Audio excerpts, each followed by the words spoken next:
अस्सलामुअलैकुम सामईन, पेश खिदमत है इमरान सीरीज़ के नावल डी ग्रुप का चौथा हिस्सा। शागल कागरा घाट के पुलिस चेक पोस्ट के ऑफिस की कुर्सी पर बैठा हुआ था। कागरा घाट पर मनिंदर और उसके आदमी फैले हुए थे, जबकि शागिल यहाँ से इस चेक पोस्ट से गुजरने वालों को भी साथ साथ चेक कर रहा था। पुलिस चेक पोस्ट का इंचार्ज पुलिस ऑफिसर विश्वास दास था। शागिल ने हेलीकॉप्टर वहीं घाट पर ही उतारे थे और हेलीकॉप्टरों पर काफिरिस्तान सिगरेट सर्विस के अल्फाज मौजूद थे। इसलिए जब शागिल ने विश्वास दास से अपना तारुफ कराया तो वो इस तरह इसके सामने भिज गया जैसे इसका बस न चल रहा हो शागिल को अपने कंधों पर उठा लेगा। शागिल उसे मुख्तसर तौर पर पाकिस्तानी एजेंटों के यहाँ पहुँचने के बारे में बता दिया। उसने शागिल से कहा कि वो अजनबी अफराद को फ़ौरन पहचान लेगा, इसलिए अगर ये लोग किसी भी तरह यहाँ पहुँचे तो उन्हें चेक कर लिया जाएगा। चुनाचा तब से वो बाहर खड़ा सिपाहियों के साथ ड्यूटी दे रहा था, जबकि शागिल उसकी जगह उसके ऑफिस में बैठा हुआ था।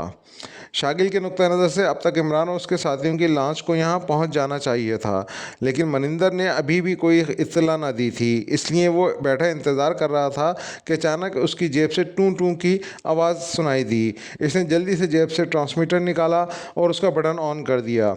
Hello hello, Maninder calling, over. Maninder की आवाज़ सुनाई दी। Yes Shagil attending you. क्या हुआ? ओवर। शागिल ने चीख कर कहा, जनाब अभी अभी एक इत्तला मिली है कि खाली लॉन्च को घाट पर आने के बजाय आगे वर्कशॉप की तरफ जाते देखा गया है, तो मैं वहां पहुंच गया।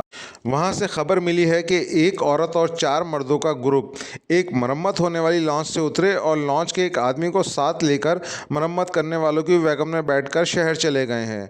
मैंने जब अपनी सरकारी हैसियत बताकर पूछगछ की तो पता चला ये ग्रुप शहर के सबसे बदनाम होटल का बड़ा गया है। इस होटल का मालिक इस शहर का सबसे बड़ा बदमाश मास्टर दयाल है। मैंने उन लोगों के हुलिये और कदोकामत के बारे में मालूम कर लिया है। कदोकामत से पाकिस्तानी एजेंट ही लगते हैं। ओवर। मनिंदर ने कहा, ओ वाकई वही होंगे और उन्हें किसी न किसी तरह मालूम हो गया होगा कि हम यहाँ पहुँच गए हैं, इसलिए उन्होंने ये चक्कर चलाया है और हम यहाँ उनका इंतज़ार करते रह गए। तुम तमाम साथियों को लेकर फ़ौरन चेक पोस्ट पर पहुँचो, फ़ौरन। ओवर। शागिल ने बुरी तरह चीखते हुए कहा। Yes boss. ओवर। दूसरी तरफ से कहा गया तो शागिल ने ओवर एंड ऑल कहकर ट्रांसमीटर ऑफ कर दिया और उसे जेब में रखकर वो उठा और उस कमरे से बाहर आ गया। Yes sir. बाहर मौजूद अफसर ने उसे बाहर आते देखकर जल्दी से इसके करीब आते हुए कहा, पुलिस चीफ कौन है यहाँ? शागिल ने पूछा। जनाब पुलिस चीफ जगदीश कुमार साहब हैं। पुलिस ऑफिसर ने मुअद्दबाना लहजे में कहा। उसे बुलाओ यहाँ और उसे कहो कि वो पुलिस फोर्स और 2 खाली जीपें लेकर यहाँ आए। दुश्मन एजेंटों के ठिकानों का पता चल गया है, हमने फ़ौरन वहाँ छापा मारना है। शागिल ने कहा। यस सर, मैं कॉल करता हूँ उन्हें, पुलिस ऑफिसर ने कहा और तेज़ी से उस ऑफिस की तरफ बढ़ गया जहाँ से शागिल बाहर आया था। थोड़ी देर बाद वो बाहर आ गया। वो हाजिर हो रहे हैं जनाब, पुलिस ऑफिसर ने कहा और शागिल ने असबात में सर हिला दिया। थोड़ी देर बाद मनिंदर अपने 10 साथियों समेत वहाँ पहुँच गया और उसके कुछ ही देर बाद 4 पुलिस जीपें भी वहाँ पहुँच गईं, जिनमें से 2 जीपें खाली थीं और 2 में पुलिस के अफसरान मौजूद थे। चीफ पुलिस ऑफिसर लंबे कद और कदरे भारी जिस्म का मुकामी आदमी था। वो जल्दी से जीप से उतरा और उसने शागिल को बड़े ज़ोरदार अंदाज में सलूट किया। बाकी पुलिस अफसरान भी गाड़ी से उतरकर उसके सामने कतार बनाकर खड़े हो गए और उन्होंने बाकायदा उसे गार्ड ऑफ ऑनर पेश किया तो शागिल के चेहरे पर मुसरत के तासुरात उभर आए। गुड शो, मैं तुम्हारी सिफारिश पुलिस इंस्पेक्टर जनरल से करूँगा। शागिल ने खुश होकर चीफ ऑफिसर से कहा तो उसने एक और सलूट मार दिया। आओ मेरे साथ, शागिल ने कहा और उसे लेकर कमरे में पहुंच गया। यहाँ कोई काबड़ा होटल है? शागिल ने कुर्सी पर बैठकर जगदीश कुमार को सामने मौजूद कुर्सी पर बैठने का इशारा करते हुए कहा। यस सर, इंतहाई बदनाम होटल है जनाब, जगदीश कुमार ने कहा। इसका मालिक मास्टर दयाल है।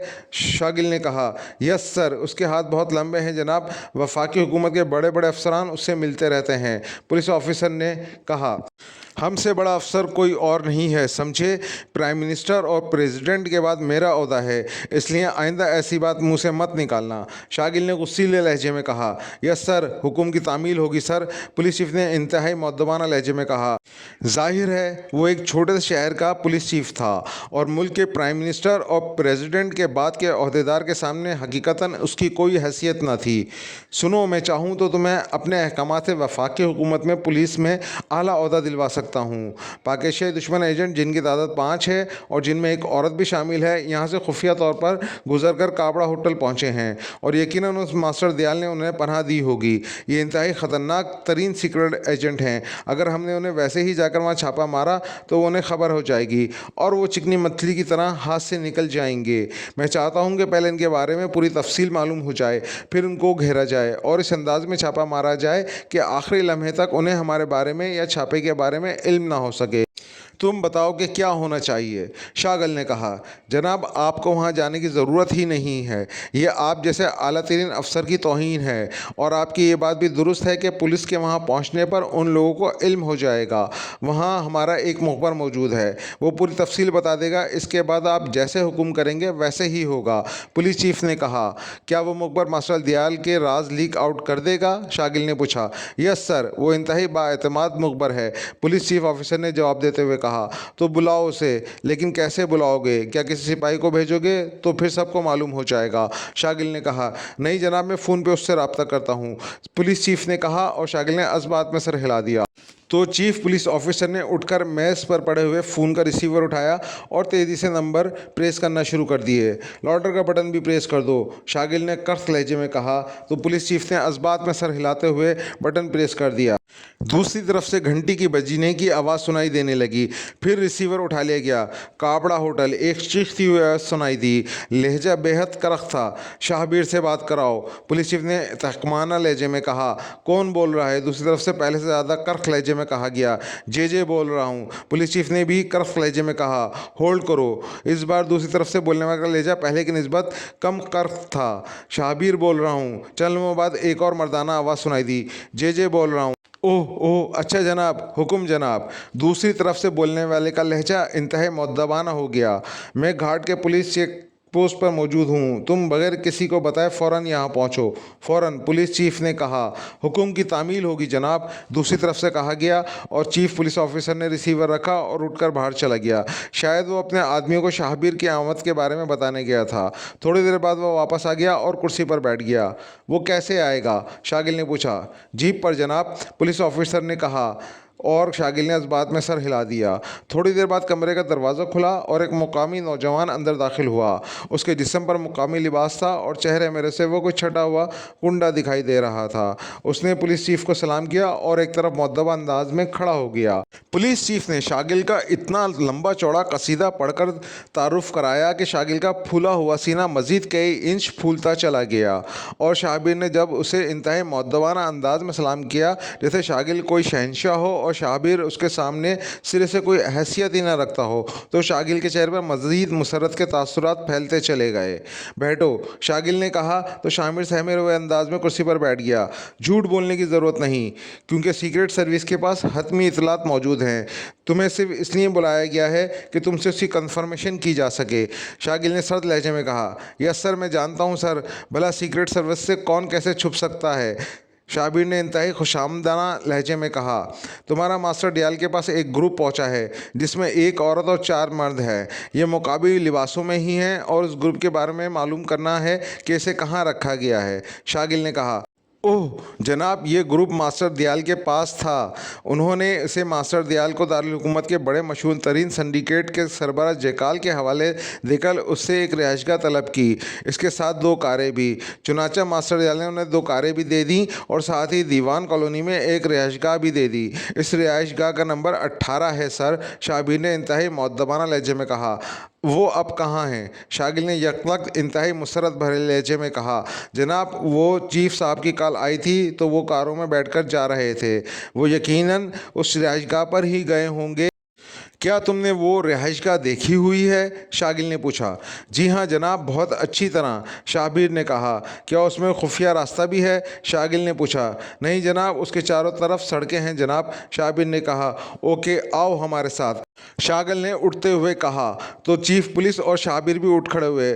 थोड़ी देर बाद चारों जीपें तेज़ी से शहर की तरफ चली जा रही थीं। सबसे आगे वाली जीप में शागिल, शाबिर और चीफ पुलिस ऑफिसर मौजूद थे। शागिल ने अपने आदमियों को खुशी हिदायत दे रखी थी, इसलिए वो पूरी तरह मुतमईन था आज इसके हाथों से इमरान और उसके साथी बच ना सकेंगे। फिर थोड़ी देर बाद जीपें एक कॉलोनी में दाखिल हुई और फिर शामिर की निशानदही पर एक काफ़ी बड़ी कोठी के करीब जाकर जीपें रोक दी गईं। बाकी जीपें बोटें भी उसके पीछे रुक गईं। ये कोठी खासी बड़ी थी और उसके चारों तरफ वाकई सड़कें थीं। दरमियान में ये कोठी थी, इसलिए शागिल के आदमी जीपों से उतरकर तेज़ी से उस कोठी के चारों तरफ फैलते चले गए और फिर दो अतराफ से कोठी के अंदर बेहोश कर देने वाली गैस फायर कर दी। कोठी का गेट बंद था। तकरीबन 15 मिनट बाद गेट अंदर से खुला और मनिंदर दौड़ता हुआ शागिल की जीप की तरफ आने लगा। शागिल जीप से नीचे उतर आया। जनाब, कोठी में सिर्फ एक मुकामी आदमी है और वो बेहोश पड़ा हुआ है। ना यहाँ कारें हैं और ना पाकिस्तानी एजेंट, मनिंदर ने कहा। ओह, फिर वो कारों में बैठकर कहाँ चले गए? शागिल ने हैरत भरे लहजे में कहा। लेकिन इससे पहले कि मजीद कोई बात होती है, अचानक उनके कानों में हेलीकॉप्टरों की आवाज़ें पड़ीं। तो शागिल और बाकी अफराद ने बेख्तियार चौंक कर ऊपर की तरफ देखा। अरे अरे, ये तो हमारे हेलीकॉप्टर्स हैं, शागिल ने यकलक बुरी तरह चीखते हुए कहा। यस चीफ, ये हमारे ही हेलीकॉप्टर हैं, मनिंदर ने कहा। उसी लम्हे कोठो की साइडों से उनके आदमी दौड़ते हुए आते दिखाई दिए। उन्होंने भी यही बात की कि इनके हेलीकॉप्टर फ़ज़ा में मौजूद हैं। ओह वेरी बैड, ये वाकई उन्हीं की ही कार्रवाई है, यकलक शागिल ने माथे पर हाथ मारते हुए कहा। क्या क्या हुआ चीफ? मनिंदर ने कहा।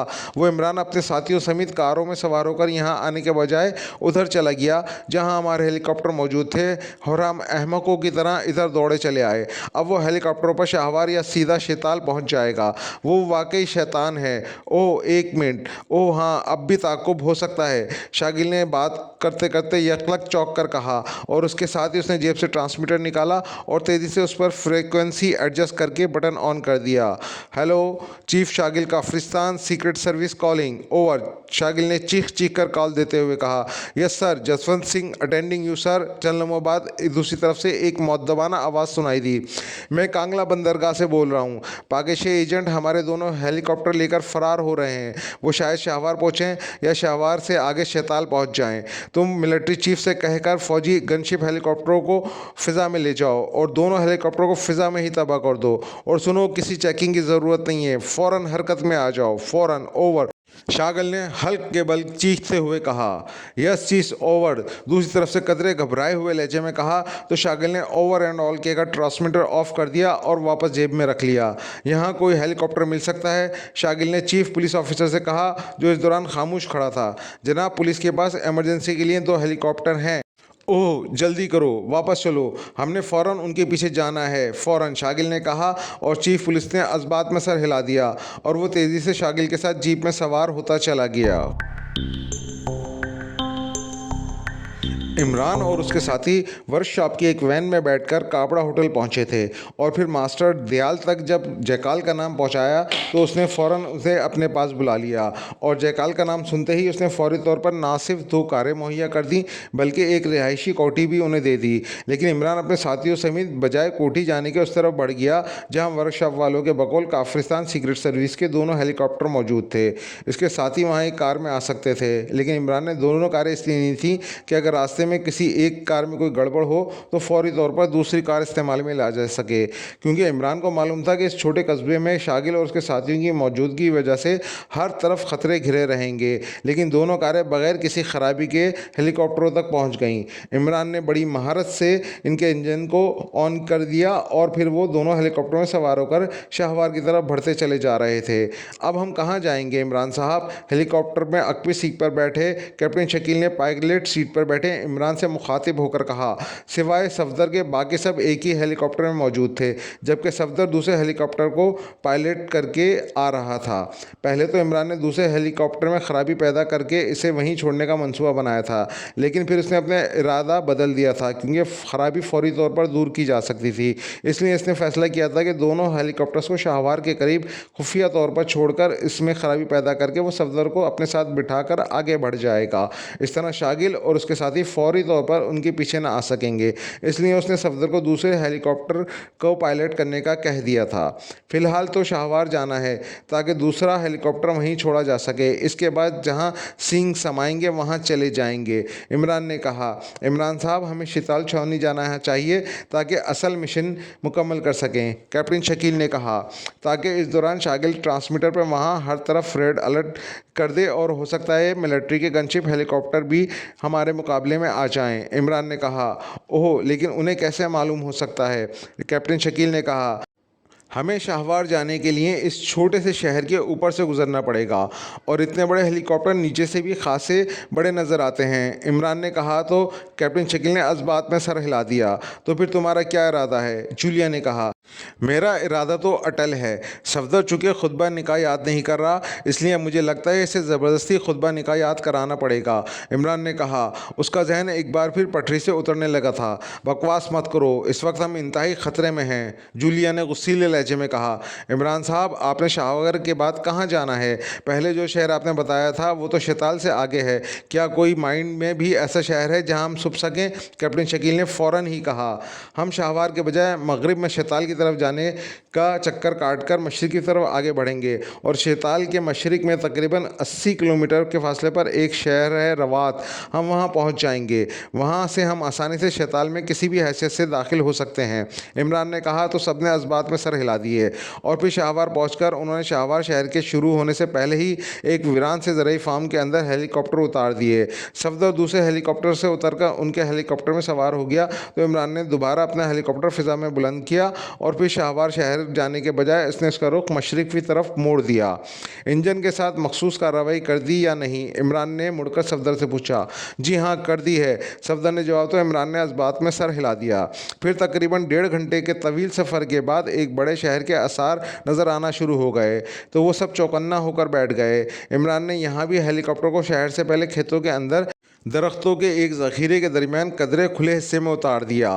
फिर उसने उसके इंजन के साथ भी वही कार्रवाई की जो इसने सफदर को पहले हेलीकॉप्टर के इंजन के साथ करने की हिदायत की थी, ताकि उसे फौरी तौर पर उड़ाया ना जा सके। और इसके बाद वो दरख्तों के ज़ख़ीरे से निकले और पैदल शहर की तरफ बढ़ते चले गए। तकरीबन 1 घंटे तक पैदल चलने के बाद वो शहर में दाखिल हो गए। शहर खासा बड़ा था, इसलिए जल्द ही उन्हें एक रिहायशी होटल नज़र आ गया और उन्होंने इस रिहायशी होटल में कमरे ले लिए ताकि यहाँ कुछ देर आराम करने के बाद आगे जाने की कोई मनसूबाबंदी कर सकें। कमरों में पहुंचकर उन्होंने चेकिंग की और फिर वो सब इमरान के कमरे में इकट्ठे हो गए। इमरान ने रूम सर्विस को फ़ोन करके सबके लिए खाना मंगवाया था। फिर खाना खाने के बाद वो काफ़ी पी रहे थे कि अचानक इमरान को महसूस हुआ कि उसका सर तेज़ी से भारी होता जा रहा है। क्या मतलब? ये क्या हो रहा है? इमरान ने अपने सर को झटकते हुए कहा। लेकिन उसी लम्हे उसके कानों में अपने साथियों के मुंह से निकलने वाली ऐसी ही आवाज़ें पड़ी और फिर उसके हवास उसका साथ छोड़ते चले गए। फिर जिस तरह गुप्त अंधेरे में जुगनू चमकता है, इसी तरह बार बार इनके जहन में भी रोशनी के नुक्ते चमकने लगे और फिर आहिस्ता आहिस्ता रोशनी फैलती चली गई और उसके साथ ही इमरान की आंखें खुलीं तो उसने बेख्तियार उठने की कोशिश की। लेकिन दूसरे ही लम्हे उसके जहन में धमाका सा हुआ और उसके साथ ही उसका शऊर पूरी तरह बेदार हो गया। उसके जहन में बेहोश होने से पहले के मंजर घूम गए जब वो कमरे में बैठकर खाना खाने के बाद कॉफ़ी पी रहे थे। उसका सर भारी होना शुरू हो गया था। उसने देखा कि एक खासे बड़े तहखाने में मौजूद है। इसके जिस्म को रस्सी से बांधा गया है और उसके साथ ही उसने गर्दन घुमाई तो उसके साथी भी उसके साथ कुर्सियों पर रस्सियों से बंधे हुए मौजूद थे और सबकी गर्दनें ढलकी हुई थीं। इमरान ने एक तवील सांस लिया। वो समझ गया था कि मखसूस जहनी मशकों की वजह से उसे खुद ब खुद होश आ गया है, लेकिन उसे ये समझ ना आ रही थी कि आखिर उनके साथ कार्रवाई किसने की है, क्योंकि वो यहाँ हर लिहाज से अजनबी थे और फिर उन्हें होटल में पहुँचे ज़्यादा देर भी ना हुई थी। बहरहाल उसने रस्सियों का जायज़ा लिया और फिर अपने नाखूनों में मौजूद ब्लेडों से उसने रसीद काटने की कोशिश शुरू कर दी। अभी वो इस कोशिश में मसरूफ़ था कि तहखाने नुमा कमरे का दरवाज़ा खुला और 2 आदमी अंदर दाखिल हुए। उनमें से एक खाली हाथ था जबकि दूसरे के हाथ में मशीन गन थी और दोनों अपने अंदाज से और चेहरे मोहरे से ज़ेरे ज़मीन दुनिया के अफराद लग रहे थे। ओह, तुम्हें खुद ब खुश होश आ गया? क्या मतलब? कैसे?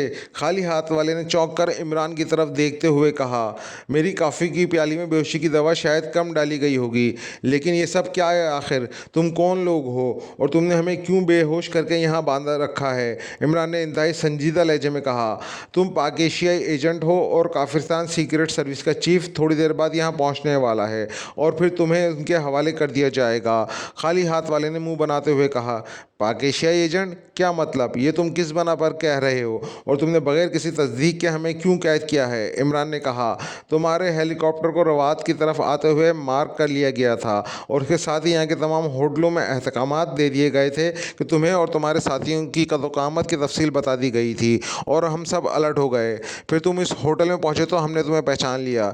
चूँकि हमें कहा गया था कि तुम इंतहाई ख़तरनाक लोग हो, इसलिए हमने कॉफ़ी में बेहोशी की दवा मिलाकर तुम्हें भिजवाई और चूँकि तुम हर लिहाज से मुतमईन थे, इसलिए तुमने ये कॉफ़ी पी ली और उसके नतीजे में तुम यहाँ मौजूद हो। तुम्हारे बारे में इत्तला पहुँचा दी गई है और चूंकि अभी इत्तला मिली है कि सीक्रेट सर्विस का चीफ खुद यहाँ पहुँच रहा है, इसलिए तुम लोगों को चेक करने यहाँ आया था।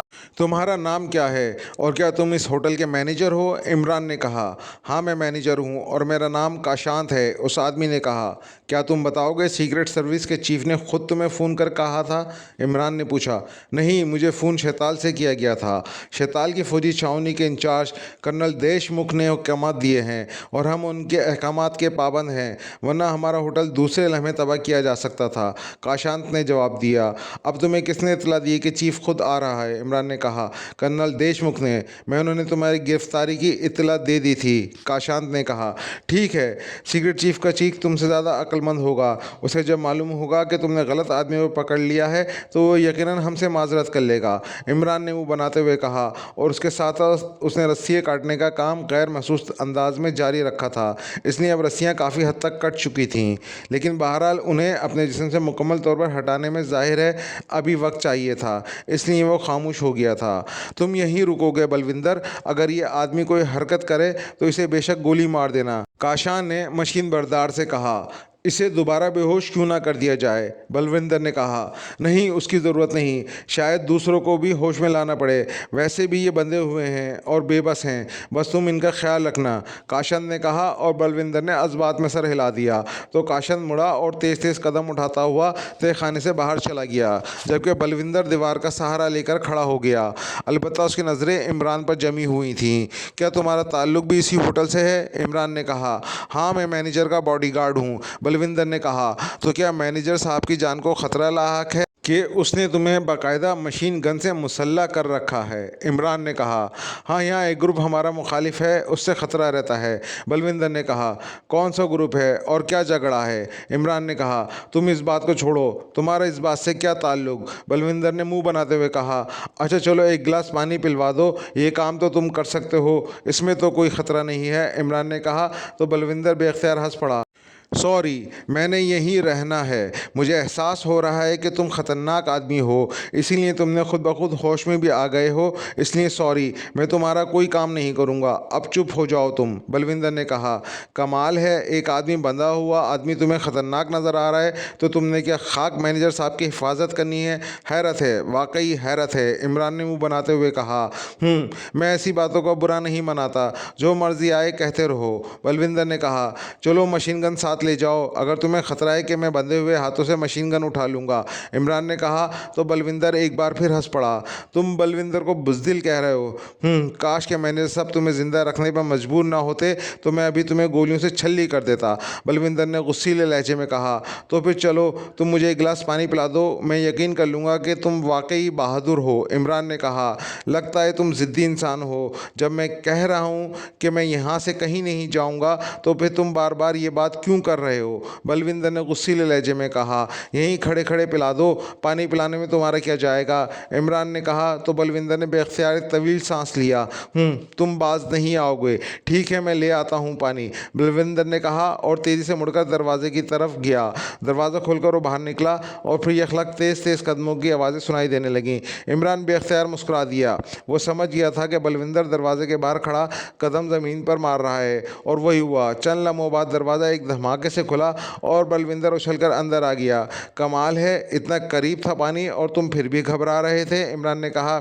मुझे न जाने तुमसे क्यों खतरा महसूस हो रहा है। बहरहाल ठीक है, अब मैं पानी लेकर आता हूँ, बलविंदर ने इमरान के जिस्म पर मौजूद रस्सियां देखकर कहा और फिर फुर्ती से मुड़कर वो दरवाजे से बाहर चला गया। इस बार उसके कदमों की आवाज़ें वाकई दूर जाती हुई सुनाई दी तो इमरान के बाजू बिजली की तेज़ी से हरकत में आए और दो तीन झटकों के बाद इसने हाथ बुलंद किए और फिर तेज़ी से रस्सियां जिस्म से खोलकर नीचे फर्श पे फेंक दी और फुर्ती से उठ खड़ा हुआ।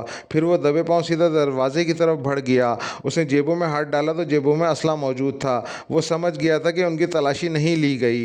वो दरवाजे की साइड से दीवार से पुश लगाकर खड़ा हो गया। चंद लम्हों बाद कदमों शब्दों की आवाज़ सुनाई दी और फिर दरवाज़ा खुला और बलविंदर उछलकर अंदर दाखिल हुआ ही था कि इमरान बिजली की तेज़ी से हरकत में आया और बलविंदर चीखता हुआ उछलकर नीचे गिरा ही था कि इमरान ने लात घुमा दी और नीचे गिरकर उठता हुआ बलविंदर एक बार फिर चीख मारकर नीचे गिरा और फिर साकित हो गया। उसकी मशीन गन उसके कंधे से लटकी हुई थी जो इसके नीचे गिरने से एक तरफ जा गिरी थी। उसके हाथ में पानी की बोतल थी जो दूसरी तरफ जा गिरी थी। इमरान ने मशीन गन उठाई और फिर तेज़ी से बाहर आ गया, लेकिन थोड़ी देर बाद वो वापस अंदर आ गया क्योंकि ये आबादी से हटकर एक इमारत थी जहाँ कोई आदमी मौजूद न था, अलबत्ता एक कार मौजूद थी। फिर उसने पानी की बोतल उठाई और अपने साथियों के मुंह खोलकर पानी उनके हल्क में उंडेलना शुरू कर दिया। उसे मालूम था अब काफ़ी वक्त गुजर चुका है, इसलिए अब पानी से भी इनकी बेहोशी दूर हो जाएगी। और फिर वही हुआ। थोड़ी देर बाद एक एक करके उसके सारे साथी होश में आते चले गए। इमरान ने सबकी रस्सियां खोल दी थीं। ये क्या हुआ इमरान साहब, ये कौन सी जगह है और हमें यहाँ कौन लाया है? कैप्टन शकील ने उठते हुए कहा। तो इमरान ने मुख्तसर तौर पर सारी बात बता दी। इसका खात्मा करो और निकलो यहाँ से, किसी भी वक्त शागिल यहाँ मौत बनकर पहुँच सकता है। इमरान ने फर्श पर बेहोश पड़े हुए बलविंदर की तरफ इशारा करते हुए कहा और तेज़ी से दरवाजे की तरफ बढ़ गया। बाहर कार तक पहुँचते पहुँचते तनवीर भी उनके साथ आकर मिलकर खड़ा हो गया था। वो उस बलविंदर का खात्मा करने के लिए वहीं रुक गया था, जबकि बाकी साथी इमरान के पीछे ही बाहर आ गए थे। लेकिन अब हम जाएंगे कहाँ, क्योंकि इस बार तो हम बुरे फंसे हैं, सफदर ने कहा। यहाँ से निकलो, फिर जो होगा देखा जाएगा, इमरान ने कहा और फिर वो सब कार में सवार हो गए। ड्राइविंग सीट पर इमरान खुद मौजूद था। कार के इग्निशन में चाबी मौजूद थी, शायद इमरजेंसी के लिए ऐसा किया गया था, लेकिन उसे इससे बहरहाल आसानी हो गई थी। सफदर ने नीचे उतरकर फाटक खोला और इमरान ने कार फाटक से बाहर निकाली और सफदर फाटक बंद करके छोटी खिड़की से बाहर आया और कार में सवार हो गया। इमरान ने कार को मगरिब की तरफ मोड़ दिया और थोड़ी देर बाद वो एक मेन रोड पर पहुंच गए। ये जगह शहर से थोड़े ही फासले पे थी क्योंकि शहर की इमारतें दूर से नज़र आ रही थीं। इमरान ने कार का रुख शहर की तरफ किया और फिर वो तेज़ी से दौड़ता हुआ आगे बढ़ता चला गया। शहर के आगाज़ में तो एक कॉलोनी का बोर्ड नज़र आ गया। ये नई कॉलोनी थी और अभी इसमें रिहाइश यूनिटों की तादाद बेहद कम थी और काफ़ी सारे यूनिट अभी ज़ेर तामीर नज़र आ रहे थे। इमरान ने कार का रुख उस कॉलोनी की तरफ मोड़ दिया और फिर इमरान की तवक्का के ऐन मुताबिक एक कोठी पर किराए के लिए खाली का बोर्ड नज़र आ गया। गेट के बाहर ताला लगा हुआ था। इमरान ने कार इस कोठी से काफ़ी आगे ले जाकर रोक दी और उस कोठी में अकबी दरवाजे से कूदकर अंदर जाना होगा। इमरान ने कहा, लेकिन कार तो यहाँ चेक हो जाएगी। सफदर ने कहा, हाँ, कार तो हमारे लिए फंदा बन गई है, इसे यहाँ से दूर छोड़ना होगा। इमरान ने कहा, तो तुम अंदर जाकर छोटा फाटक खोल दो, मैं उसे यहाँ से दूर खेतों में छोड़कर वापस आता हूँ। तनवीर ने कहा। तो सब नीचे उतरे और साइड गली की तरफ बढ़ गए। थोड़ी देर बाद ही वो सब इस कोठी के कमरे में मौजूद थे। इमरान के कहने पर सफदर ने जाकर छोटा फाटक अंदर से खोल दिया था और थोड़ी देर बाद तनवीर वापस आ गया था। चूँकि यहाँ भी किराए पर फर्निश्ड और हर लिहाज के रिहाइश के लिए मौजू मकान दिए जाते थे, इसलिए यहाँ फर्नीचर भी मौजूद था और फ़ोन भी। इमरान ने रिसीवर उठाया तो उसमें टून मौजूद थी। इमरान ने इंक्वायरी का नंबर प्रेस किया। Inquiry please. राब्ता कायम होते ही एक नस्वानी आवाज़ सुनाई दी। होटल संग्राम का नंबर दें, इमरान ने कहा। तो दूसरी तरफ से नंबर बता दिया गया। इमरान ने क्रेडिल दबाया और टून आने पर उसने एक बार फिर नंबर प्रेस करना शुरू कर दिया। आखिर में उसने लाउडर का बटन प्रेस कर दिया। संग्राम होटल। राब्ता कायम होते ही एक नस्वानी आवाज़ सुनाई दी। मैनेजर से बात कराओ, मैं दारुल हुकूमत से बात कर रहा हूँ, इमरान ने कहा। सॉरी जनाब, मैनेजर साहब तो मौजूद नहीं हैं, आप असिस्टेंट मैनेजर नटवर साहब से बात कर लें, दूसरी तरफ से कहा गया। ओके, कराओ बात, इमरान ने कहा। होल्ड करें, दूसरी तरफ से कहा गया। हेलो, मैं असिस्टेंट मैनेजर नटवर बोल रहा हूँ। चंद लम्हों बाद एक भारी सी मर्दाना आवाज़ सुनाई दी। मैं दारुल हुकूमत से श्रीकांत बोल रहा हूँ, मेरा ताल्लुक जयकाल सिंडिकेट से है। मुझे तुम्हारे मैनेजर काशांत ने कहा है कि यहाँ उनका कोई मुखालिफ ग्रुप है जिसका खात्मा वो हमारे सिंडिकेट से कराना चाहते हैं, इसलिए हमसे मज़ीद मालूमात हासिल करना चाहते हैं ताकि कार्रवाई की जा सके। ओह जनाब, मुझे तो मालूम नहीं कि मैनेजर साहब ने ऐसा कहा है। बहरहाल वो ग्रुप तो यहाँ का मशहूर जयकाल ग्रुप है और जाटोर क्लब उनका मेन अड्डा है, नटवर ने कहा। ओके ठीक है, मैं अपने बॉस को रिपोर्ट दे देता हूँ, इमरान ने कहा और क्रेडिल दबा दिया।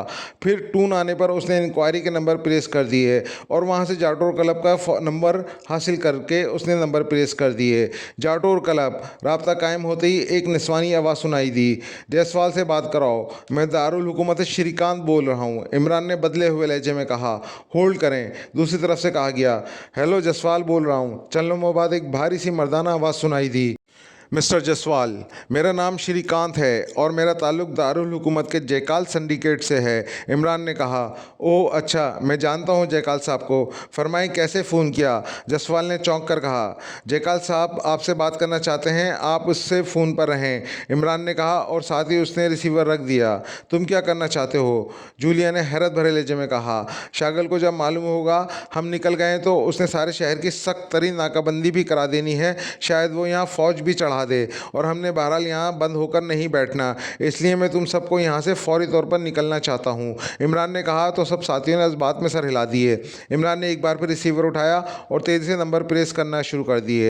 जाटोर क्लब। राब्ता होते ही वही निस्वानी आवाज़ सुनाई दी। जसवाल से बात कराओ, इमरान ने गुर्राते हुए कहा। उसका अंदाज़ ऐसे था जैसे वाकई कोई भूखा भेड़िया गुर्रा रहा हो। यस सर, यस सर, दूसरी तरफ से शदीद घबराहट भरी आवाज़ सुनकर ही घबराए हुए लहजे में कहा गया। सुनो, मैं जसवाल बोल रहा हूँ। चंद लम्हों बाद जसवाल की आवाज़ सुनाई दी। जयकाल बोल रहा हूँ, इमरान ने सख्त लहजे की गुर्राहट को मज़ीद तेज़ करते हुए कहा। और जनाब, आपने खुद मुझसे बात करके मुझे मेरी ज़िंदगी का सबसे बड़ा एजाज़ बख्श दिया है। हुक्म करें जनाब, मैं आपका ग़ुलाम हूँ, जसवाल ने इंतहाई मुअद्दबाना लहजे में कहा।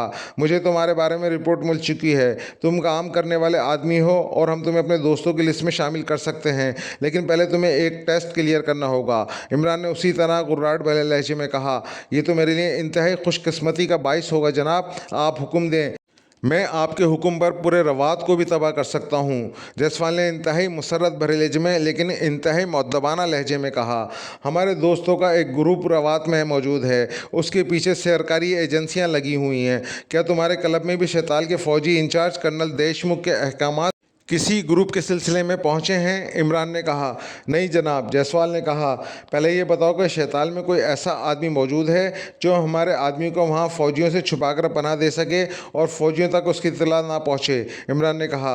बिल्कुल है जनाब, उसका नाम गोकरानी है, वो फ़ौजियों के लिए शराब सप्लाई करता है और यहाँ मुझे भी। वो इंतहाई बाएतमाद आदमी है, उसे जब आपके बारे में बताया जाएगा तो वो हर मुमकिन ताउन करेगा। बस जनाब, वो फ़ौजियों के ख़िलाफ़ कोई काम नहीं करेगा, बाकी काम करेगा, जायसवाल ने कहा। वो फौजी को इत्तला तो नहीं दे देगा, इमरान ने कहा। नहीं जनाब, इस सिलसिले में वो इंतहाई बाएतमाद आदमी है, जायसवाल ने कहा। हो सकता है सरकारी एजेंसियां यहाँ रवात की नाकाबंदी करें, ऐसी सूरत में तुम मेरे आदमियों को जो 5 अफराद हैं कैसे शैताल पहुँचाओगे, इमरान ने कहा। जनाब, शैताल से गोकरानी का ट्रक आज रात को शराब लेकर रवात पहुँच रहा है। चूँकि ये गोकरानी फ़ौजियों को यहाँ से शराब सप्लाई करता है, इसलिए इसकी ट्रक की तलाशी नहीं ली जाती। इस ट्रक में आपके आदमियों को शैताल पहुंचाया जाएगा और वहां भी ट्रक की चेकिंग नहीं होती, जायसवाल ने कहा। गुड, इसका मतलब है तुम वाकई काम के आदमी हो। ओके, उस ग्रुप का लीडर राकेश है, मैं उसे कह देता हूं कि तुम्हारे क्लब पहुंच जाए, लेकिन हो सकता है कि वहां सरकारी मुखबर मौजूद हों, इसलिए तुम कोई ऐसा तरीका बताओ कि ग्रुप तुम तक किसी को मालूम हुए बगैर पहुँच जाए, इमरान ने कहा। जनाब, क्लब के अकब में एक बंद गली है, वहाँ एक दरवाज़ा मौजूद है। आप जनाब राकेश को कहें वो इस दरवाजे को 3 बार थपथपाए तो मेरा ख़ास आदमी जो वहाँ मौजूद होगा उन्हें मेरे पास ले आएगा और आप बेफिक्र रहें, मैं उनकी हिफाजत अपनी जान से ज़्यादा करूँगा, जायसवाल ने कहा। ओके, गोकरानी से तुमने खुद बात करनी है। जैसे ही राकेश मुझे रिपोर्ट दी कि तुमने मुकम्मल ताउन किया है, मैं तुम्हारी वजह से गोकरानी को भी और तुम्हें भी दोस्ती का सर्टिफिकेट जारी कर दिया जाएगा, इमरान ने कहा। यस सर, बिल्कुल सर, जैसा आपने कहा है जनाब, ऐसा ही होगा, जायसवाल के लहजे में बेपनाह मुसर्रत की झलकियाँ नुमाया थीं। ओके, मैं राकेश को कह देता हूँ, वो तुम तक पहुँच जाएगा, इमरान ने कहा और रिसीवर रख दिया। ये जयकाल कौन है? जो है तो दारुल हुकूमत में, लेकिन उसका रोब व दबदबा इतने तवील फासले पर भी मौजूद है, सफदर ने हैरत भरे लहजे में कहा। यह ड्रग और शराब का धंधा करने वाले सबसे बड़े ग्रुप का चीफ है, पूरे काफिरिस्तान में उसका धंधा है, उससे दोस्ती का मतलब तो तुम समझ सकते हो, इमरान ने मुस्कुराते हुए कहा। तो सब ने इस बात में सर हिला दिया। लेकिन ये जाटोर क्लब है कहाँ? जूलिया ने कहा। हमने यहाँ से एक एक करके निकलना है और पैदल ही जाना है, रास्ते में किसी से भी पूछा जा सकता है, वहाँ सब इकट्ठे हो जाएंगे, लेकिन जब तक मैं ना पहुँचूँ तुमने इकट्ठे नहीं होना और ना ही क्लब में जाना है, इमरान ने कहा। तो सब ने इस बात में सर हिला दिए। क्या हम पैदल सफ़र करें या टैक्सियों में जा सकते हैं? तनवीर ने पूछा। तुम चाहो तो पैदल सफ़र कर सकते हो, बाकी सब टैक्सियों में जा सकते हैं, इमरान ने कहा। तो बेख्तियार मुस्कुरा दिए। जबकि तनवीर खुद अपने ही सवाल पर शर्मिंदा होकर रह गया कि नादानिस्तगी में उसने वाकई इमरान से गलत सवाल पूछ लिया था, जिसका जवाब ज़ाहिर है उसे ऐसा ही मिलना था। शागल का चेहरा उस वक्त गुस्से की शिद्दत से लाल हो रहा था। उसके सामने एक लाश पड़ी हुई थी, जबकि वहाँ मौजूद रस्सियों के सामने ढेर लगे हुए थे, और होटल का मैनेजर काशांत आंखें फाड़े ये सब कुछ देख रहा था, जैसे इसे अपनी आंखों पर यकीन ना आ रहा हो। कहाँ हैं वो लोग? बोलो, कहाँ गए वो? बोलो बोलो, वरना मैं तुम्हें गोली मार दूंगा, शागिल ने यकलक गुस्से से फटते हुए लहजे में कहा। उसके पीछे उसका आदमी मनिंदर भी मौजूद था, जिसके होठ बिछे हुए थे। जनाब जनाब, वो तो रस्सियों से बंधे हुए थे, और मैंने अपने बॉडीगार्ड बलविंदर को ख़ास तौर पर हिदायत की थी कि वो यहाँ से बाहर ना जाए। और जनाब, वो सब बेहोश थे, उन्हें कॉफ़ी में बेहोशी की दवा दी गई थी। और काशांत ने इंतहाई गड़बड़ाते हुए लहजे में कहा। तो क्या तुम यहाँ से चले आए थे पहले? शागिल ने उसकी बात काटते हुए कहा। यस सर, जब हमारे आदमियों ने उन्हें यहाँ लाकर बांध दिया और मुझे इत्तला दी तो मैं यहाँ आया। यहाँ मुस्तकिल तौर पर कोई नहीं रहता, इसलिए मैंने बलविंदर को साथ लेकर आया था। फिर मैं उन्हें चेक करके और तसल्ली करके बलविंदर को यहाँ छोड़कर वापस चला गया था, ताकि आपके आने पर वहाँ मौजूद रहूँ। काशान ने खौफ भरे लहजे में कहा। क्या उस वक्त सब बेहोश थे या कोई होश में भी था? शागिल ने कहा। एक आदमी होश में था, लेकिन वो बंधा हुआ था, काशान ने कहा। तो शागिल बेख्तियार चौंक पड़ा। उसने तुमसे सब कुछ पूछा भी होगा, शागिल ने होठ बीछते हुए कहा। हाँ जनाब, और मैंने उससे बता दिया है कि ये सब कुछ आपके लिए किया गया है और आप यहाँ पहुँचने वाले हैं, काशाद ने जवाब दिया। यहाँ कोई सवारी भी मौजूद थी? शागल ने पूछा। यस सर, एक कार यहाँ हर वक्त मौजूद रहती थी, लेकिन अब वो गायब है जनाब, काशाद ने कहा। वो कार में कहाँ जा सकते हैं? उन्हें अब तलाश करना पड़ेगा, शागिल ने कहा और वापस मुड़ गया। वो हेलीकॉप्टर पर कालंका से वापस शताल पहुँचा था तो उसे इत्तला दी गई कि हेलीकॉप्टर को रवात की तरफ जाते चेक किया गया है, और वहाँ मिलिट्री इंचार्ज के ज़रिए यहाँ तमाम होटलों में अहकामात दे दिए गए हैं। और फिर एक होटल के मैनेजर ने रिपोर्ट दी कि उस ग्रुप को चेक करके बेहोश करके एक अलहदा इमारत में पहुँचा दिया गया है। तो शागिल मनिंदर के साथ हेलीकॉप्टर पर वहाँ पहुँचा। उन्होंने हेलीकॉप्टर होटल के करीब उतारा और फिर मैनेजर के साथ जीप में सवार होकर यहाँ पहुँचे थे, लेकिन यहाँ ये सब पहले ही निकल चुके थे। जनाब, मुझे यकीन है वो इस कार में लाजमन शैताल पहुंचेंगे, इसलिए हम हेलीकॉप्टर के ज़रिए उन्हें चेक कर सकते हैं, मनिंदर ने बाहर आते हुए शागल से कहा। शैताल यहाँ से 80 किलोमीटर दूर है, और इस तरह मशकूक कार में वो इतना लंबा सफ़र नहीं कर सकते, और उनका यहाँ कोई वाकिफ़ कार भी नहीं होगा। लेकिन बहरहाल अब चेकिंग तो करनी है, शागल ने कहा। और फिर चंद लम्हों बाद उनकी जीप वापस होटल की तरफ बढ़ती चली जा रही थी। जनाब, होटल में पहुंचकर मैं अपने ग्रुप को कह देता हूं, वो इस कार को तलाश कर लेंगे, ड्राइविंग सीट पर मौजूद काशान ने कहा। यहाँ की नाकाबंदी होनी चाहिए, हो सकता है वो रात को यहाँ से निकलें, या यहाँ कोई ग्रुप है जो उन्हें ट्रेस कर सके, शागिल ने कहा। ट्रेसिंग कैसे हो सकती है जनाब, मुझे बताएं, हो सकता है कि मेरा आदमी ये काम कर लें, शाकांत ने कहा। ये पूरा ग्रुप है और लाजमन यहाँ उनका कोई वाकिफ़ नहीं है, और ना ही यहाँ उन्हें मेकअप का सामान कहीं से मिल सकता है, इसलिए वो उन्हीं हुलियों और लिबासों में होंगे जिसमें तुमने उन्हें देखा है। यहाँ से वो लाजमन किसी होटल, क्लब या किसी प्राइवेट रिहायशगाह पर ही छुपे होंगे, शागल ने कहा। और जनाब, फिर मेरे आदमी उनका सुराग लगा लेंगे, काशाद ने कहा। मनिंदर, तुम हेलीकॉप्टर पर शैताल जाने वाले रोड पर चेकिंग करोगे, जहाँ मैनेजर के आदमी चेकिंग करेंगे, और मैं होटल में ही रहूँगा, शागिल ने मुड़कर अगली सीट पर बैठते हुए मनिंदर से कहा। यस सर, मनिंदर ने कहा। थोड़ी देर बाद जीप वापस होटल पहुँच गई। मनिंदर उतरकर हेलीकॉप्टर की तरफ बढ़ गया, जबकि शागिल एक अलहदा रास्ते से काशांत के ऑफिस पहुंच गया। काशांत ने सबसे पहले शागिल के लिए शराब मंगवाई, और फ़ोन का रिसीवर उठाकर उसने अपने आदमियों को चेकिंग के लिए पूरे रवात में फैल जाने और कार को तलाश करने का कह दिया। ये लोग आखिर कहाँ जा सकते हैं, शागिल ने बड़बड़ाते हुए कहा। उसके लहजे में हैरत के तासुरात नुमाया थे, लेकिन काशांत ने कोई जवाब नहीं दिया। फिर तकरीबन 10 मिनट बाद फ़ोन की घंटी बज उठी तो काशांत ने रिसीवर उठा लिया। यस, काशांत ने कहा। ओ अच्छा, वहीं इर्द गिर्द चेक करो, काशांत ने कहा और रिसीवर रख दिया। जनाब, खाली कार खेतों में खड़ी मिल गई है, काशांत ने कहा। तो शागिल बेख्तियार चौंक पड़ा। कहाँ से मिली है वो कार, और वो लोग वहाँ से करीब कहीं मौजूद होंगे। शागल ने कहा, और इसके साथ ही उसने जेब से ट्रांसमीटर निकाला और उस पर फ्रिक्वेंसी एडजस्ट करके उसने उसका बटन ऑन कर दिया। Hello hello, Shagal calling over, Shagil ने बार बार कॉल देते हुए कहा। Yes sir, Maninder attending you, दूसरी तरफ से कहा गया। वापस आ जाओ, कॉल मिल गई है, इसलिए इसकी तलाश की ज़रूरत नहीं, ओवर एंड ऑल, शागिल ने कहा और ट्रांसमीटर ऑफ करके उसने जेब में डाल लिया। फिर तकरीबन आधे घंटे बाद फ़ोन की घंटी बजी तो काशान ने रिसीवर उठा लिया। यस, काशान ने कहा, जनाब मैं सुखविंदर बोल रहा हूँ। 5 अफराद ग्रुप जिसमें एक औरत भी शामिल है जाटोर क्लब की अक्बी गली में जाते हुए देखा गया है। दूसरी तरफ से कहा गया तो काशांत बेख्तियार चौंक पड़ा। तफसील बताओ, काशांत ने कहा। जनाब ये ग्रुप पहले फ्रंट की तरफ से अलग अलग जगह पर मौजूद रहा, फिर वो इकट्ठे होकर अक्बी गली में चले गए और वहाँ से गायब हो गए। उसका मतलब है कि वो जायसवाल के ऑफिस में पहुँचे हैं। जनाब ये हतमी मालूमात है, सुखविंदर ने कहा। ठीक है, मैं बात करता हूँ, काशांत ने कहा और उसके साथ ही उसने रिसीवर रख दिया।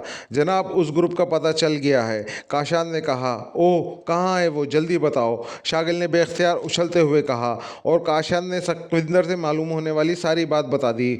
ओह, क्या जाटोर क्लब में तुम्हारा कोई आदमी नहीं है, उसने उससे कन्फर्म करो, शागिल ने कहा। जनाब वो मेरा मुखालिफ ग्रुप है, वो तो मुझे कत्ल करने के दर पे रहता है, काशांत ने कहा। उसी लम्हे मनिंदर अंदर दाखिल हुआ। जाटोर क्लब का नंबर प्रेस करके मुझे रिसीवर दो, मैं बात करता हूँ, शागिल ने कहा।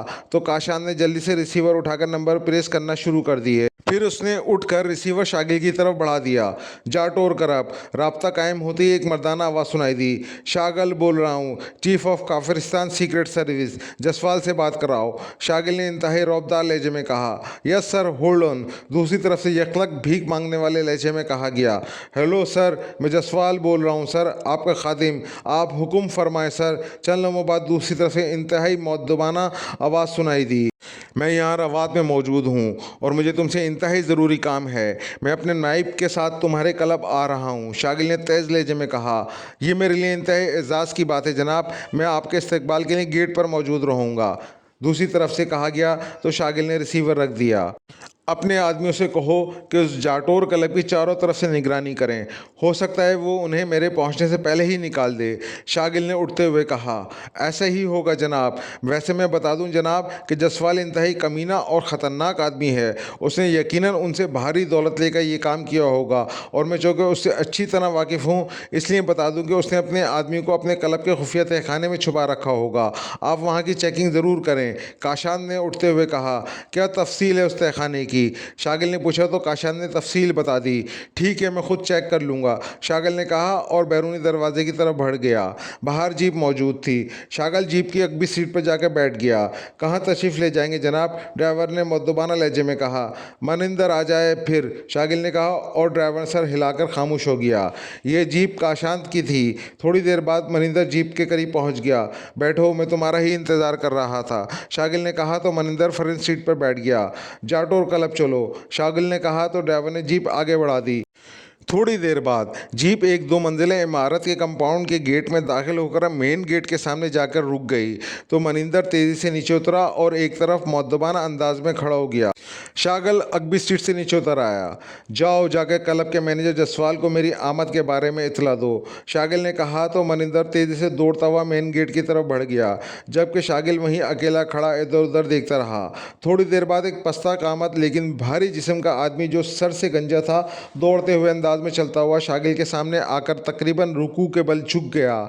मैं आप जैसे आला तरीन अफसर को अपने क्लब में खुशामदीद कहता हूँ जनाब, मेरा नाम जसवाल है, उस आदमी ने इंतहाई मुअद्दबाना लहजे में कहा। तुम शक्ल से तो अच्छे आदमी लगते हो जसवाल, लेकिन ये सुन लो कि अगर तुमने ताउन ना किया तो फिर तुम्हें दूसरी सांस ना ले सकोगे, मैं तुम्हें फ़ौरन गोली मारकर हलाक कर दूंगा, शागिल ने इंतहाई फ़ाखराना लहजे में कहा। जनाब, मैं आपकी खातिर सर कटवाने को तैयार हूँ, आप मुझे हमेशा अपने ताबेदार पाएंगे, जसवाल ने और ज़्यादा मुअद्दबाना लहजे में कहा। चलो ऑफिस में चलो, वहाँ तुमसे बात होगी, शागिल ने कहा। तशरीफ़ ले आए जनाब, जसवाल ने कहा और फिर उसकी रहनुमाई में शागिल और मनिंदर क्लब में दाखिल हुए और फिर एक राहदारी से गुजरकर वो एक काफ़ी बड़े कमरे में पहुंच गए जिसे ऑफिस के अंदाज में सजाया गया था। तशरीफ़ रखें जनाब और हुक्म फरमाएं, मैं आपकी क्या खिदमत करूं, जसवाल ने इंतहाई मुअद्दबाना लहजे में कहा। अभी कुछ नहीं, मेरे सामने बैठो, शागिल ने कहा। और जसपाल खामोशी से सामने सोफे की कुर्सी पर मुअद्दबाना लहजे में बैठ गया। उसका अंदाज बता रहा था वो शागिल के सामने अपने आप को इंतहाई हकीर और कमज़ोर समझ रहा था। 5 अफराद का ग्रुप तुम्हारे पास पहुंचा है, बोलो कहाँ है वो लोग? शागिल ने इसे गौर से देखते हुए कहा तो जसपाल बेख्तियार उछल पड़ा। उसके चेहरे पर हैरत के तासुरात उभर आए थे। इनकार मत करना, क्योंकि हमारे पास हतमी रिपोर्ट मौजूद है कि ये ग्रुप, जिसमें एक औरत भी शामिल है, तुम्हारे क्लब की फ्रंट साइड पर अलग-अलग जगह पर मौजूद रहा। फिर इकट्ठा होकर वो तुम्हारे क्लब की अगली गली में गए और वहाँ से तुम्हारे खुफिया ऑफिस में पहुँच गए।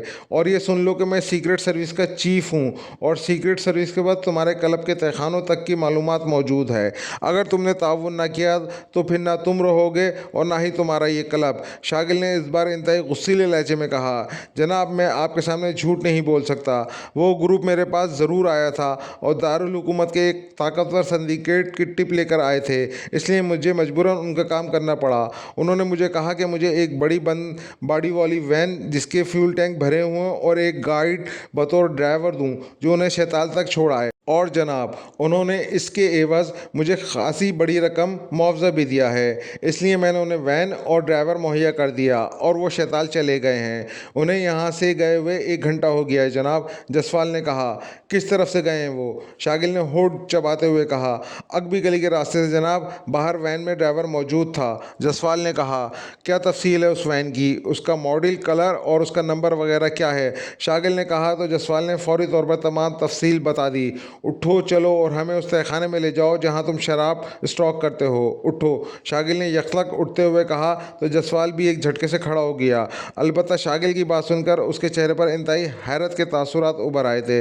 जनाब, शायद आप पहली बार यहाँ तशरीफ़ लाए हैं और ये तहखाना तो इंतहाई खुफिया है, फिर आपको कैसे इसका इल्म हो गया जनाब? जसपाल ने कहा। मैंने तुम्हें पहले ही बताया था कि सीक्रेट सर्विस से कोई बात छुपी नहीं रह सकती। चलो, शागिल ने कहा। यस सर, आइए सर, जसपाल ने कहा और तेज़ी से दरवाजे की तरफ बढ़ गया। शागिल और मनिंदर उसके पीछे। थोड़ी देर बाद एक काफ़ी बड़े तहखाने में पहुंच गए जहां वाकई शराब का स्टॉक रखा गया था, लेकिन वहां कोई आदमी मौजूद ना था और ना वहां ऐसे आसार मौजूद थे जिससे समझा जा सके यहाँ कुछ लोग रहे हों। ठीक है, हम वापस जा रहे हैं, लेकिन ये सुन लो कि अगर तुम्हारी बात गलत निकली तो फिर पूरे काफिरिस्तान में कहीं जगह ना मिल सकेगी। याद रखना मेरी ये बात। शागिल ने कहा। जनाब, मैंने यहाँ रहना है और मैं दरिया में रहकर आप जैसे बड़े आदमी से कैसे मुखालफत कर सकता हूँ? मैंने जो कुछ भी बताया वो वाकई 100% दुरुस्त है, जसवाल ने मतानत भरे लहजे में कहा। क्या तुम्हारी वैन में ट्रांसमीटर मौजूद है? शागिल ने बाहर आते हुए कहा। ओ नहीं जनाब, वो तो आम सी वैन है, कोई सरकारी गाड़ी नहीं है जनाब, जसवाल ने कहा। उस ड्राइवर का नाम क्या है? शागिल ने पूछा। उस ड्राइवर का नाम सामुंद्रा है जनाब, जसवाल ने कहा। अपने ऑफिस चलो, शागिल ने कहा तो जसवाल उन्हें दोबारा ऑफिस ले आया। तुम्हारे पास कोई नक्शा है जिसमें यहाँ से शैताल तक के तमाम रास्तों की निशानदेही की गई हो? शागिल ने कहा। यस सर, बड़ा तफसीली नक्शा है, मैं मंगवाता हूँ जनाब, जसवाल ने कहा और उसके साथ ही उसने इंटरकॉम का रिसीवर उठाया और नंबर प्रेस करके किसी को नक्शा लाने का हुक्म दिया और रिसीवर रख दिया। अभी आ जाता है जनाब नक्शा, आप क्या पीना पसंद करेंगे जनाब? यहाँ हर किस्म की शराब मौजूद है, जसवाल ने कहा। हम ड्यूटी पर हैं, शागिल ने गुस्सीले लहजे में कहा तो जसवाल होठ बीच कर खामोश हो गया। थोड़ी देर बाद दरवाज़ा खुला और एक नौजवान अंदर दाखिल हुआ। उसके हाथ में रोल शुदा एक नक्शा था। उसने बड़े मुअद्दबाना अंदाज में सलाम किया और नक्शा शागिल की तरफ बढ़ा दिया। शागिल ने नक्शा लेकर उसे सामने मौजूद मेज़ पर फैला दिया। बताओ कहाँ है ये शहर? शागिल ने कहा तो जसवाल ने एक जगह उंगली रख दी। और शैताल कहाँ है? शागिल ने कहा तो जसवाल ने दूसरी जगह उंगली रख दी। शागिल ने जेब से कलम निकाला और दोनों जगहों पर दायरे डाल दिए और फिर वो गौर से नक्शे को देखने लगा। तो यहाँ से शैताल तक पहुँचने के लिए एक ही सड़क है, शागिल ने कहा। यस सर, एक ही सड़क है और कोई रास्ता नहीं है जनाब, मैं सच कह रहा हूँ, जसवाल ने कहा। उस सड़क की दोनों साइडों पर क्या है? शागिल ने कहा। खाली मैदान है जनाब, जसवाल ने कहा। ये निशान कैसा है? शागिल ने एक जगह उंगली रखते हुए कहा। जनाब, ये एक कदीम खंडर है जो अब ख़त्म हो चुका है, सिर्फ उसके आसार बाकी हैं, जसवाल ने कहा। यहाँ से शैताल की तरफ जाने और आने वाले ट्रैफिक की क्या पोजीशन है? शागिल ने कहा। जनाब, इक्का दुक्का जीपें या 2 या 3 बसें चलती हैं, शायद एक आध कार भी कहीं नज़र आ जाए, वरना अमूमन ये सड़क मुकम्मल तौर पर खाली रहती है। जसवाल ने कहा। ये शैताल से पहले कौन सा गांव है? शागिल ने दायरे की तरफ एक जगह उंगली रखते हुए कहा। जनाब, एक छोटा सा गाँव है जनाब, उसका नाम तो साकाशी गांव है, लेकिन आम लोग उसे काशी गांव ही कहते हैं। 200-300 घरों पर मुश्तमिल गांव है। यहाँ वो लोग रहते हैं जो शैताल में जाकर मेहनत मजदूरी करते हैं। जसवाल ने कहा। ठीक है, मैं तुम्हारी बातों पर यकीन कर लेता हूँ और ये नक्शा मैं साथ ले जा रहा हूँ, शागिल ने कहा और नक्शा उठाकर उसने मनिंदर की तरफ बढ़ा दिया। जनाब, आपकी मेहरबानी है, आप यहाँ तशरीफ़ लाए। जसवाल ने एक बार फिर इंतहाई खुशामदाना लहजे में कहा।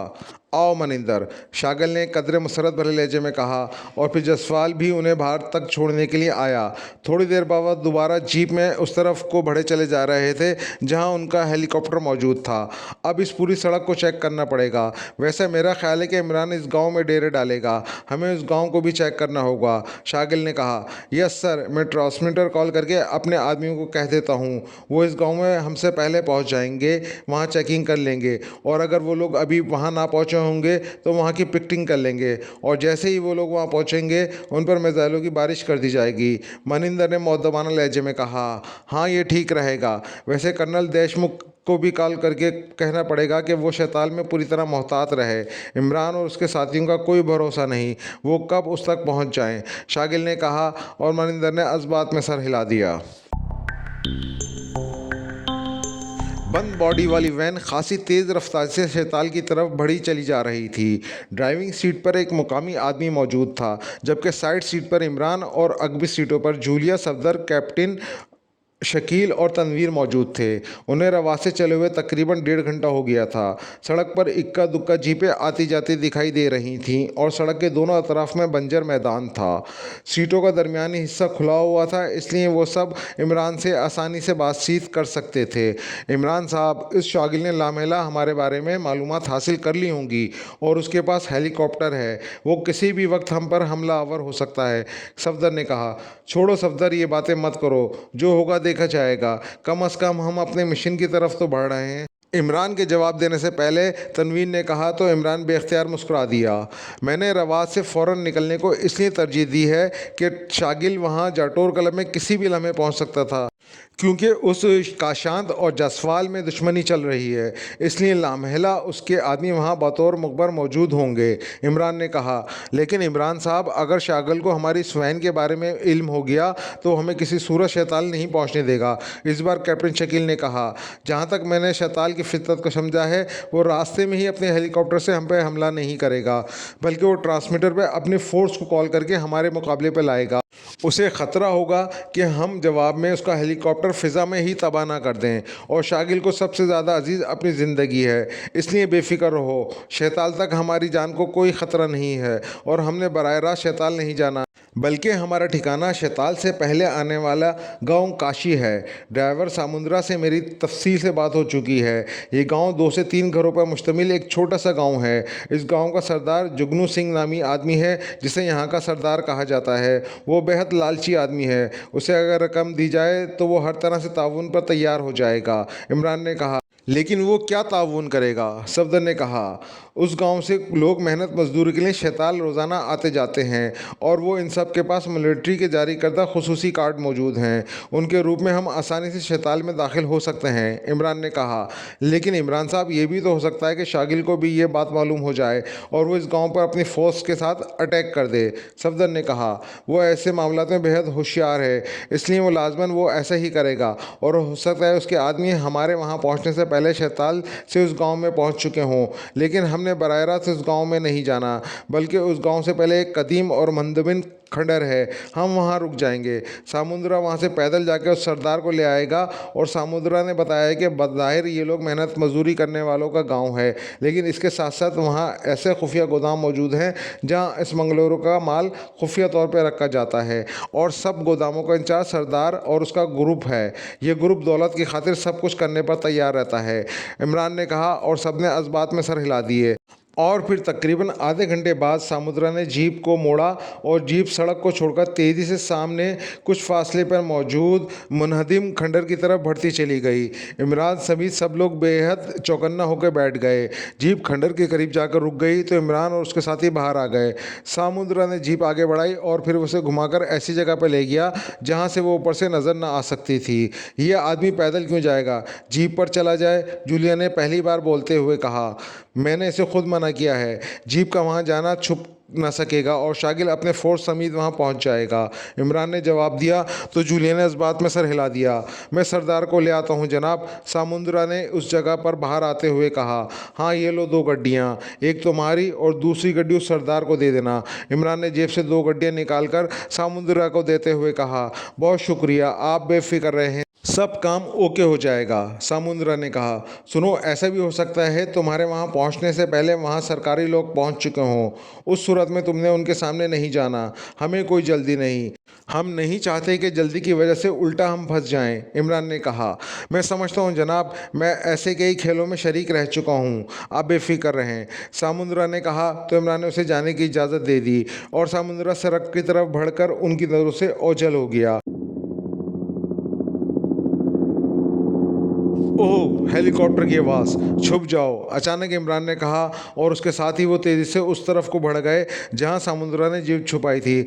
वहां टूटी फूटी सी छत मौजूद थी। हेलीकॉप्टर की आवाज़ अब उन्हें खंडर के ऊपर से सुनाई दे रही थी और फिर हेलीकॉप्टर ने खंडर के ऊपर 2 चक्कर लगाए और फिर उसके बाद उसकी आवाज़ आगे जाके मद्धम हो गई।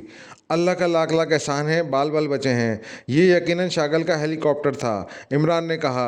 कहीं उसने उस सामुद्रा को ना चेक कर लिया हो, सफदर ने तशवीश भरे लहजे में कहा। नहीं, सामुद्रा तेज़ आदमी है, वो यकीनन ओट में हो गया होगा, इमरान ने कहा। तो सफदर खामोश हो गया। ये तुम्हारे पास इतनी भारी रकम कहाँ से आ गई, अचानक जूलिया ने कहा। यह सफदर का कारनामा है, उसने जाटोर क्लब में वक्त ज़ाया नहीं किया, इमरान ने मुस्कुराते हुए कहा। अच्छा, तो इसीलिए सफदर गायब रहा था, जूलिया ने कहा। मिस जूलिया, हमें रकम की बेहद ज़रूरत थी और जाटोर क्लब का एक हिस्सा सिर्फ मशीनी जुए के लिए मखसूस है, इसलिए मुझे वहां जाकर खेलना पड़ा, सफदर ने कहा और जूलिया ने इस बात में सर हिला दिया। हेलीकॉप्टर वापस ना मुड़ा था और 2 घंटे गुजर जाने के बावजूद सामुद्रा की वापसी नहीं हुई थी। उन सब ने वहाँ बैठने के लिए काफ़ी जगह साफ़ कर ली थी, इसलिए वो सब वहाँ बैठे सामुद्रा की वापसी का इंतज़ार कर रहे थे। मेरा ख्याल है हम में से किसी को बाहर होना चाहिए, वरना अचानक यहाँ रेड भी हो सकती है, अचानक सफदर ने कहा। सामुद्रा पकड़ा जाएगा तो रेड हो सकता है, वरना नहीं। बहरहाल बात तो ठीक है, हमें हर लिहाज से मोहतात रहना चाहिए। तुम यहाँ रुको, मैं बाहर जाता हूँ, इमरान ने उठते हुए कहा। और नहीं इमरान साहब, आप बैठें, ये काम मैं और तनवीर बहुत बेहतर अंदाज में कर लेंगे। आओ तनवीर, सफदर ने कहा। तो तनवीर सर हिलाता हुआ उठ खड़ा हुआ और फिर दोनों बाहर चले गए। इमरान साहब, 46 छावनी में दाखिल होने के बारे में आपके जहन में क्या प्लान है, कैप्टन शकील ने कहा।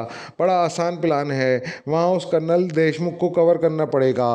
फौजी वहाँ आते जाते रहते हैं, उनके रूप में अंदर दाखिल हुआ जा सकता है, लेकिन असल मसला उस शैताल गांव में एडजस्ट होने का है। इसके बाद छावनी में दाखिल होने का मरहला आएगा, इमरान ने कहा। और फिर इससे पहले कि मज़ीद कोई बात होती, सफदर तेज़ी से वापस आया तो सब बेख्तियार चौंक पड़े। सामुद्रा एक आदमी के साथ आ रहा है, सफदर ने कहा। तो इमरान उठ खड़ा हुआ। उसके उठते ही जूलिया और कैप्टन शकील भी खड़े हो गए। तनवीर अभी तक बाहर ही था। थोड़ी देर बाद तनवीर भी अंदर दाखिल हुआ तो उसके साथ एक आदमी था जो बज़ाहिर तो बूढ़ा लगता था, लेकिन जिस्मानी लिहाज से वो खासा ताकतवर मालूम होता था। ये काशी गांव का सरदार जुगनू सिंह है जनाब, सामुद्रा ने इमरान से मुखातिब होकर कहा। तो उस सरदार ने बड़े मौदबाना लहजे में उन्हें सलाम किया। पहले वहाँ के बारे में बताओ, बहुत देर लगा दी तुमने, इमरान ने सलाम का जवाब देते हुए कहा। जनाब, मुझे वहाँ 1.5 घंटा तो छुपना पड़ा। वहाँ जीपों पर सरकारी लोग आए हुए थे और पूरे गांव की तलाशी ले रहे थे। फिर एक हेलीकॉप्टर भी वहाँ आ गया और फिर जब वो तलाशी करके वापस चले गए तो मैं आगे बढ़ा और सरदार से मिला। कौन लोग थे वो जुगनू सिंह, तफसील बताओ, इमरान ने सरदार से मुखातिब होकर कहा। जनाब, वो शिताल से आए थे, उनका ताल्लुक़ किसी सरकारी एजेंसी से था। उनका कहना था कि एक वैन में पाकिस्तानी दुश्मनों का एक ग्रुप यहाँ पहुँचा है। उस ग्रुप में एक औरत और 4 मर्द हैं और हमने उन्हें छुपा रखा है। लेकिन जनाब, मुझे तो कुछ भी मालूम न था। उन्होंने पूरे गाँव के एक एक घर की तलाशी ली। शिताल के फौजी इंचार्ज कर्नल देशमुख के 2 आदमी भी उनके साथ थे। उन्होंने सारे गाँव के मर्दों के कार्ड भी चेक किए। फिर उनका बड़ा अफसर हेलीकॉप्टर पर आ गया। उसका नाम शागल था। वो गुस्सीला आदमी था जनाब। उसने मुझे और पूरे गांव को ऐसी खौफनाक धमकियां दी कि हम सब बेहद डर गए, लेकिन गांव में कोई होता तो हम बताते या उन्हें मिलता। अच्छी तरह तलाशी लेकर आखिरकार वो लोग वापस चले गए। इसके बाद समुंदरा मेरे पास पहुंचा। उसने आपके बारे में बताया तो जनाब मैंने पहले तो साफ इनकार कर दिया, क्योंकि मैं अपने मुल्क के दुश्मनों को पनाह नहीं दे सकता। लेकिन सामुंदरा ने बताया कि आपका ताल्लुक़ किसी सरकारी एजेंसी से है जो उस एजेंसी की मुखालफत में काम कर रहे हैं, और इसलिए मुझे नोटों की गड्डी दी तो मैं यहाँ आने के लिए तैयार हो गया। जनाब वैसे इस बड़े साहब ने मुझे और गांव के लोगों को जिस तरह बेइज्जत किया उससे हम उसके ख़िलाफ़ हो चुके हैं। आप बताएं आप क्या चाहते हैं। वैसे ये बता दूं कि हो सकता है ये लोग रात को दोबारा चेकिंग शुरू कर दें। सरदार ने मुसलसल बोलते हुए कहा, हम शैताल गांव में उस तरह पहुंचना चाहते हैं कि वहां हमें चेक न किया जा सके और हमें वहां पनाह भी मिल जाए, क्योंकि दुश्मन वहां काम कर रहे हैं, जबकि ये बड़े साहब भी हमारे पीछे लगे हुए हैं कि हम दुश्मनों को ना पकड़ सकें और क्रेडिट वो ले जाएं। और ये सुन लो कि तुमने धोखा दिया या देने की कोशिश की तो फिर मामलात हमारे बस से बाहर हो जाएंगे और तुम्हें और तुम्हारे गांव को उसका इबरतनाक खमियाजा भुगतना पड़ेगा। लेकिन अगर तुम ताउन करोगे तो इस जैसी 10 गड्डियां तुम्हें नकद मिल सकती हैं। इमरान ने कहा तो सरदार बेख्तियार चौंक पड़ा। उसके चेहरे पर शदीद हैरत के तासुरात उभर आए थे। जनाब क्या आप दुरुस्त कह रहे हैं? सरदार ने इंतहाई हैरत भरे लहजे में कहा।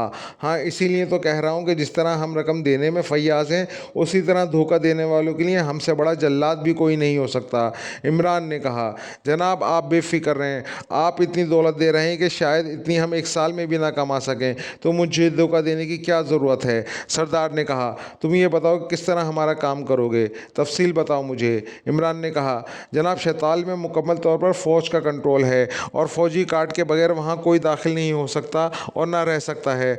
आप ये बताएं आपने वहाँ कितने दिन रहना है? सरदार ने कहा, ज़्यादा से ज़्यादा 2 दिन। इमरान ने कहा, ठीक है, हम आपको फ़ौजी कार्ड मुहैया कर देते हैं और हमारे वो आदमी 1 हफ्ते तक गांव में रहेंगे। इन कार्ड की वजह से आपको कोई मुश्किल ना होगी।